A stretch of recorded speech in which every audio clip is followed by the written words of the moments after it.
দুধের স্বর খেতে আমি ভীষণ ভালোবাসি, তবে বেশ কিছুদিন ধরে আমি পেট ব্যথায় ভুগছি, তাই নিজেকে কন্ট্রোল করলাম। ছেলেকে বললাম একটু খেয়ে দেখ, ভীষণ টেস্টি। অবস্থা দেখলে পুরো ওক তুলে ফেলে দিল। আমার দিনটা শুরু হয় ওষুধ খেয়ে, তারপরে সারাদিন যে কতগুলো ওষুধ খেতে হয় তার কোনো ঠিক নেই। সকাল সকাল ভাত খেতে আমার একটু ভালো লাগে না। শাশুড়ি মায়ের রান্না হয়ে গেছে, আমাকে খেতে বলেছিল কিন্তু আমি খাইনি। আমি প্রথমে খেয়েছি চা, তারপরে খেয়েছি ছাতু। এবার রেডি হয়ে বেরিয়ে পড়ছি, ডাক্তার দেখাতে যাব কল্যাণীতে। আর এই যে আমার শাশুড়ি মাও চলে এসছে, আমরা দুজনেই একসঙ্গে ঢুক। আমাদের নাম্বার ছিল 10-11।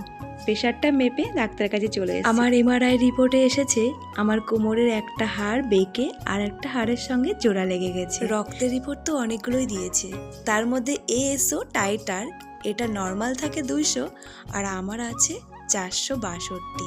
ডাক্তারবাবু কি বলেছেন সেটা কাল না হয় তোমাদের সঙ্গে